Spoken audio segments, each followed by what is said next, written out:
Bonjour à tous et bienvenue sur Léa Sophrologie. Sophrologue thérapeute, aujourd'hui je vais vous aider à démasquer un agissement perfide et subtil qu'utilise le pervers narcissique avec sa victime. Cet outil de manipulation psychologique et d'abus mental s'intitule le gaslighting. Ce terme vient du film qui a été créé dans les années 1940 qui s'intitule Gaslight, dans lequel un mari mal intentionné vis-à-vis de sa femme essaye de cacher ses agissements et pour y parvenir, il va utiliser donc des outils surnois pour lui faire croire qu'elle est devenue folle. Eh bien, en un sens, le pervers narcissique fait ça avec vous. Et comment s'y prend-il? Eh bien, il s'y prend justement avec le gaslighting. Qu'est-ce que le gaslighting? Eh bien, c'est l'art de mentir pour tout et pour rien. Du moins, au début, c'est comme ça qu'il va s'y prendre avec vous. Je m'explique. Il va utiliser le mensonge dans votre relation au quotidien, mais de façon crescendo, petit à petit. Il va commencer par exemple par des mensonges vraiment anodins, tellement futiles que vous allez lui laisser le bénéfice du doute, puis ensuite passer sur des mensonges carrément plus radicaux. Pour certains même, vous aurez la preuve qu'il a menti et pourtant vous allez vous retrouver à douter de vous-même pour au final finir sur l'apothéose où là, il va carrément installer le mensonge dans votre quotidien et vous ne ferez même plus rien pour aller à l'encontre de ces mensonges et rétablir la vérité. Alors concrètement, comment il s'y prend? Eh bien, par exemple, étape 1, je vais prendre un exemple très simple de la vie de tous les jours.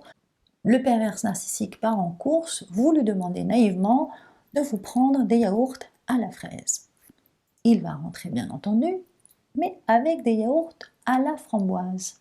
Lorsque vous allez lui faire la remarque, il vous dira que vous lui avez demandé clairement des yaourts à la framboise. Bien entendu, même si au début vous allez douter parce que bizarrement les yaourts à la fraise sont vos préférés et qu'il n'y a donc aucune raison que vous ayez demandé des yaourts à la framboise. Mais bon, très vite, vous allez laisser ce petit accrochage se dissiper, tout simplement pourquoi? Parce que vous êtes une personne normale et que donc, en tant que personne normale, vous acceptez que nul n'est parfait et que pourquoi pas pour que votre langue a fourché et que vous vous êtes trompé et vous avez dit framboise. Bien entendu, le pervers narcissique vous fera la remarque que vous vous êtes trompé, mais pas que. Il en profitera également pour y glisser d'autres remarques désagréables, du style « oui, mais en fait, tu parles, on ne comprend jamais rien de ce que tu dis » ou « tu t'exprimes mal ». Tout ça, bien entendu, pour vous habituer subtilement d'une part à accepter ces mensonges, mais aussi à accepter la critique. Ensuite, étape numéro 2, une fois que vous vous serez habitué à ne jamais obtenir ce que vous voulez lorsque vous faites une requête auprès de votre agresseur, eh bien il passera à l'étape 2, c'est-à-dire qu'il sera capable de vous mentir, toujours avec beaucoup d'aplomb, même lorsqu'il sait que vous avez la preuve du contraire. Je reviens à cet exemple. Il est parti faire les courses et cette fois-ci, vous avez la liste. Donc vous insistez pour lui dire « non, regarde, ici j'ai marqué yaourt à la fraise ». Eh bien, comment le pervers narcissique va s'y prendre? C'est très simple.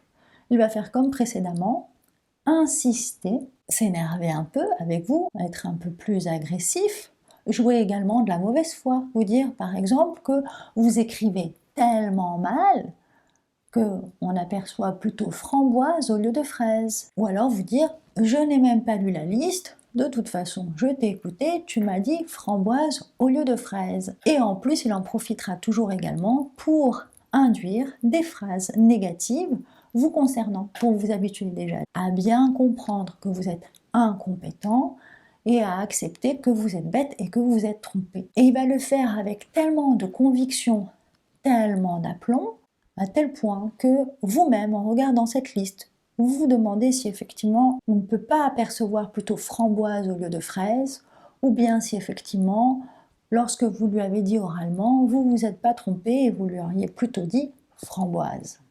Et oui, le pervers narcissique vous a à l'usure, et pour ne pas dire, il vous casse littéralement la tête. C'est ce qu'il essaye de faire de toute façon. Enfin, troisième degré de son gaslighting, une fois que le pervers narcissique vous aura habitué dans votre quotidien, parce que c'est pas qu'une fois ou deux qu'il va le faire, c'est que ça va vraiment devenir une récurrente dans votre relation.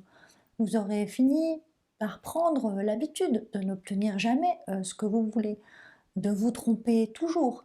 Donc, une fois que lui, il s'est assuré que vous êtes bien stressé par la situation, que vous êtes toujours dans cette incompréhension parce que vous avez cette capacité de vous remettre en question et justement il va l'utiliser contre vous, vous allez vous laisser gagner par le doute et lui donc va installer de plus en plus haut et de plus en plus fort les mensonges dans votre quotidien. Et donc comment ça va se traduire? Eh bien il n'hésitera même pas à mentir en public. Alors bien sûr, il y aura des mensonges plus ou moins importants, d'autres futiles, d'autres plus profonds, mais en tout cas, il sait que vous n'oserez pas le contredire et que même si malheureusement un jour vous avez un peu plus d'énergie et vous vous dites non là c'est la goutte d'eau, c'est pas vrai ce que tu dis, vous prenez le risque bien entendu, comme cet individu est très fort pour le mensonge, et bien que vous vous retrouviez à nouveau dans une situation où il va se moquer de vous ouvertement et il prendra même les autres à partie et donc au final ça ne sert à rien. Une fois encore, vous vous retrouverez dans une situation où le mensonge sera acquiescé. Donc la vraie question, c'est pas que le mensonge soit acquiescé par les autres, ce n'est pas grave. C'est de savoir si le mensonge est acquiescé par vous-même. Et c'est pour cela que je partage avec vous cette vidéo. C'est pour que vous puissiez en fait lever les œillères que vous avez dans cette relation toxique. Parce que c'est ça qui fait toute la différence. Ce n'est pas important que vous vous battiez avec le pervers narcissique, ce n'est pas important même que vous disiez au pervers narcissique « je sais que tu me mens ».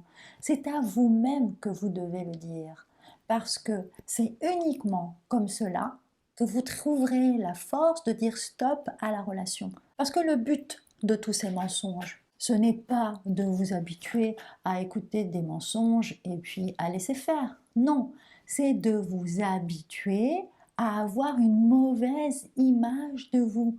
C'est de vous habituer à douter de vos capacités, à douter de vos dires, à douter de vos pensées ou de votre mémoire, à douter de votre écriture. Et d'ailleurs, lorsqu'il aura senti que vous avez ce doute en permanence avec vous, il ira également plus loin en inventant des mensonges dans le but de vous garder éloigné des personnes qui pourraient vous estimer et qui pourraient vous venir en aide. Et il vous dira, même les autres pensent que tu es quelqu'un qui a une petite mémoire, à qui on ne pourrait pas confier tel ou tel projet ou telle chose. Lorsqu'il fait cela, c'est pour un peu plus s'assurer que vous êtes à sa merci, que vous n'oserez jamais partager vos sentiments, vos sensations, la noirceur de votre relation avec qui que ce soit, que vous n'oserez. Alors pourquoi cette mise en lumière est importante pour vous aujourd'hui? Eh bien parce que